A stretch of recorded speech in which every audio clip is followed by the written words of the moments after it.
Now, when you're creating an event like this, where you're attempting to get the best of the best, sometimes you need to speak to people 1 year, 2 years in advance in order to have them schedule being able to come. Does that make sense to you? Especially the caliber of people that you're hearing here. And there's a gentleman that I really, really wanted to have on this program. One of the issues with this gentleman is that he's extremely busy. Extremely what? Busy. Probably the busiest trainer, speaker, author in the world. And he has a schedule that is just packed. So unfortunately, he was not able to make it. And at this time this year. But I wasn't going to be stopped. So he's still not able to make it, but as a wizard, as a what? Wizard. As a wizard, one of the wizard principles is what? I always find or create a way. Say it with me. I always find or create a way. And so I had another idea. And the idea was this. Since we want to get his information primarily, and since we could reach him in other parts of the world in other ways, I said, why don't we just phone him? And he can do a teleclass with us, live here, all the way from Phoenix, Arizona. And so that's what we're going to do. Now, who on earth would be that important that I would go to that extreme to have him in this way at our program? Number one, he's a good friend of mine. Number two, he is one of my greatest teachers and greatest mentors. And number three, he is and has been for the last 3 years the #1 financial author in the world, Mr. Robert Kiyosaki. Let's hear it!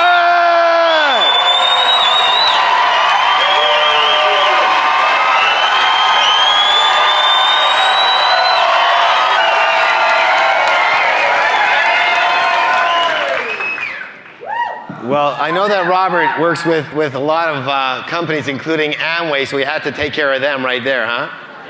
Beat them out. Robert, can you hear us? Oh man, I'm jealous. You guys sound great. Excellent. So let's start with a couple of things here. First of all, you just got a welcome from 1,000 people, 1,000 of the greatest people on the planet.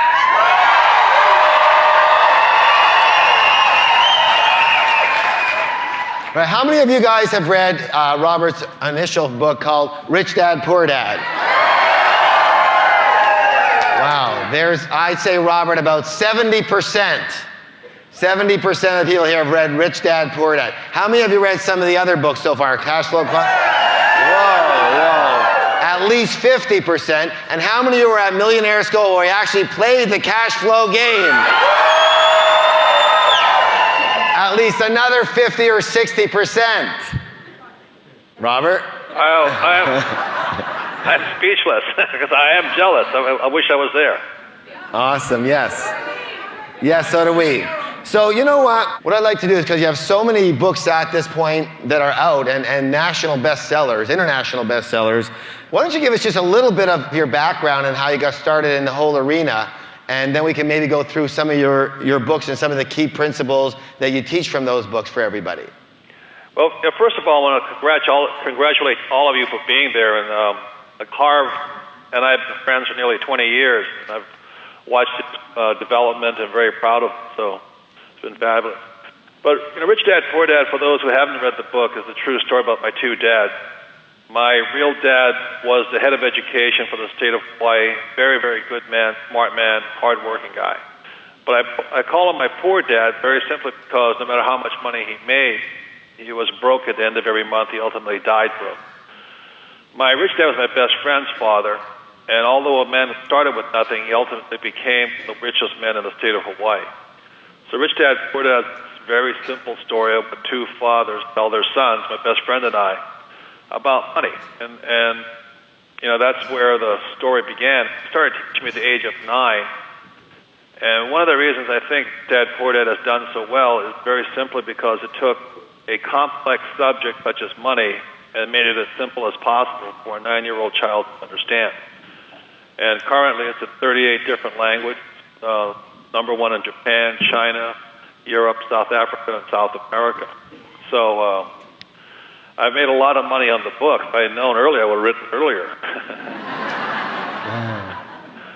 So that's really how it got started. But I think the real nexus or the point of the book actually starts for me back in 1973 when I came back from the Vietnam War, where I was a pilot for the Marine Corps, and quite disillusioned with war in general. And I got spit at by many people coming back, called a baby killer, and I was 4 years as an academy graduate. And I went there out of the highest of principles. I had a lot of friends not come back from the war, and to find the American people and generally the world against the war was quite disheartening. And then coming back from the war, I found my poor dad, my school teacher dad.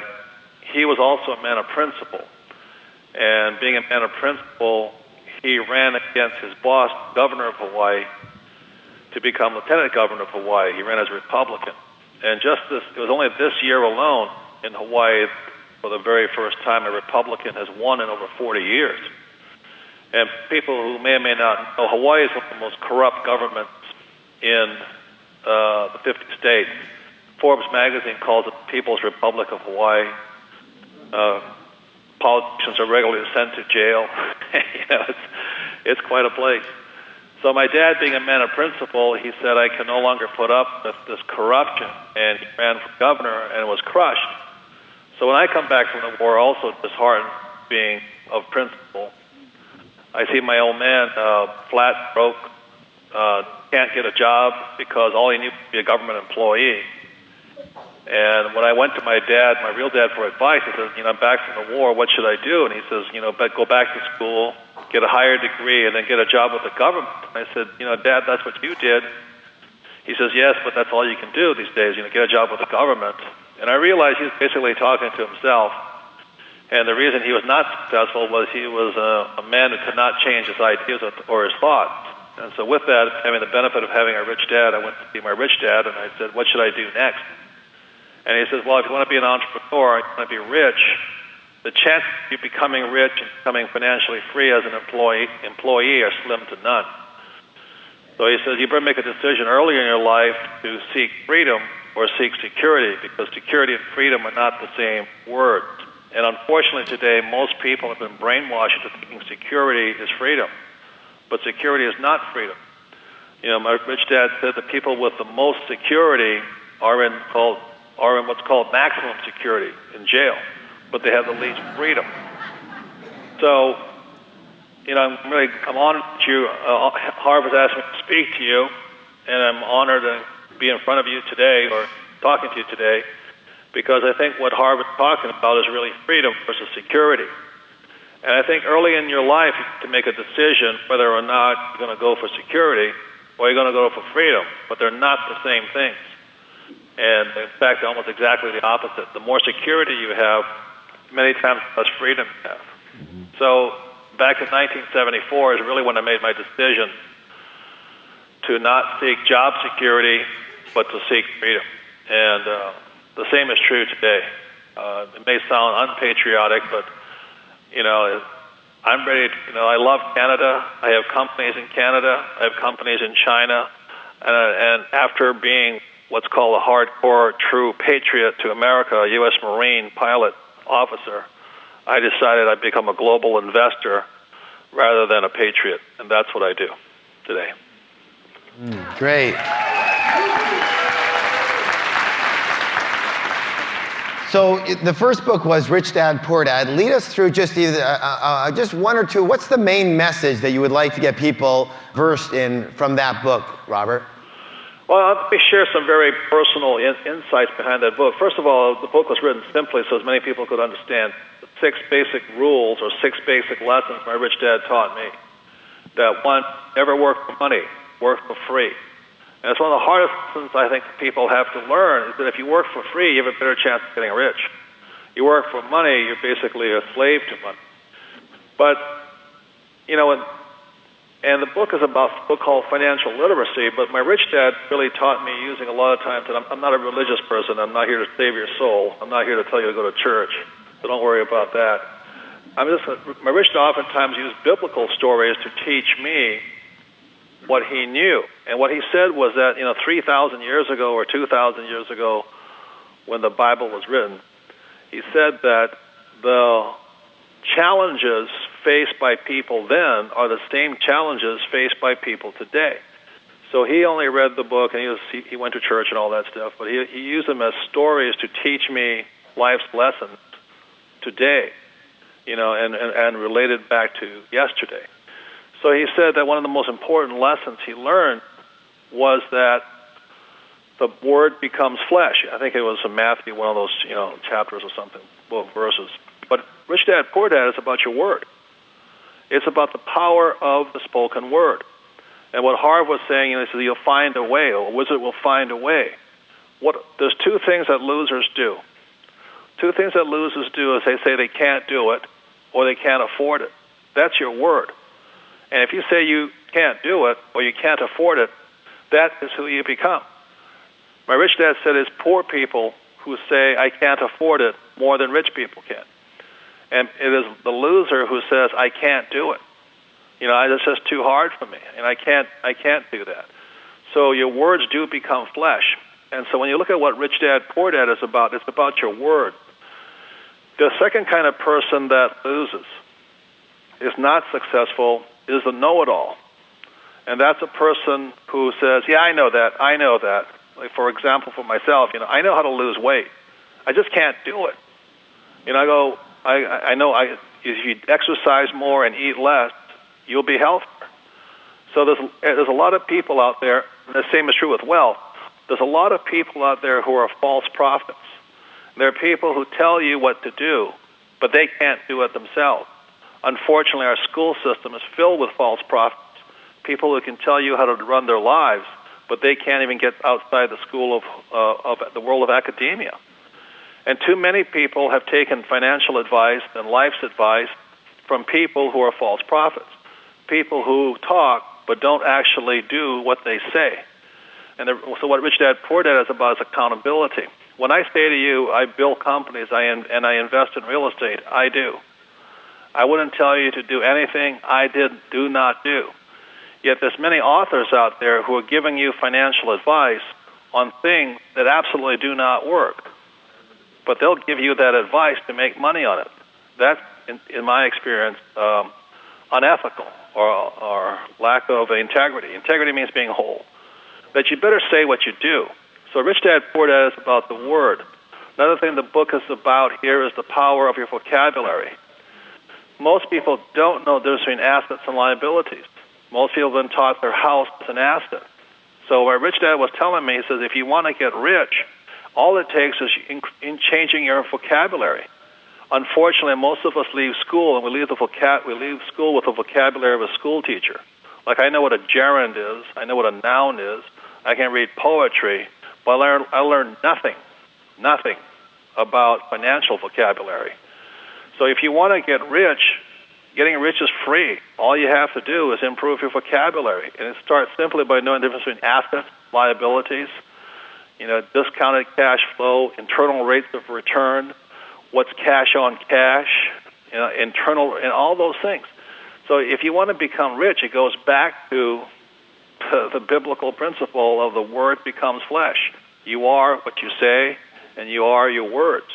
And also, you got to be careful who you take advice from. So that's what Rich Dad, Poor Dad is about, is how do you read a financial statement? It's really only a book on accounting. That's all it is. And with a scandal with Arthur Andersen, WorldCom, Enron, and all these other companies, and the list has not stopped. Merrill Lynch is in very big trouble. Solomon Barney are in very big trouble because they didn't keep their word to the people. They had analysts actually telling people to buy when, in fact, they were selling. And that's unethical, and it's out of integrity there. So Rich Dad, Poor Dad is very simply a book on accounting, but more being accountable. and it starts with you being accountable to you. Robert, what that's about... what the book's about. Yeah, so what about, the next book was Cash Flow, wasn't it? Cash Flow Quadrant. Yeah, that was a great book. And what was the main message on that one? The main message on that one is just 4 kinds of people in the business world. E stands for employees, S stands for self-employed or small business owner, and B stands for big business owner like Bill Gates, and I stands for investor. And the book was written for people ready to make changes in their lives. And most people, when you say, go to school and get a job, you're being programmed to become an employee. Or a person who says, if you want it done right, do it by yourself, they become S or self-employed. A lot of times self-employed is somebody who really couldn't get a job anyway. Nobody would hire them because they want to do it their way. And then a B stands for big business, and big business is defined as 500 employees or more. The other demarcation is this, is can you leave your company, your work, and have the company do better without you? That's the difference between a small business owner and a big business owner. And the I, the investor's attitude, is simply they live off of the returns on their investment.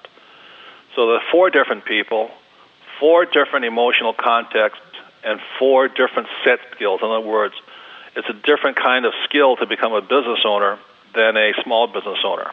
And it takes different kinds of technical skills to be an investor versus becoming an employee. So I wrote the book, The Quadrant, for those who are making a change, people who are sick and tired of their job and want to start going to become business owners or investors. The change is more than saying I'm going to make a change. The change is more than simply saying positive thinking. There's work you have to do. It's a whole other educational path. So that's what the book's about.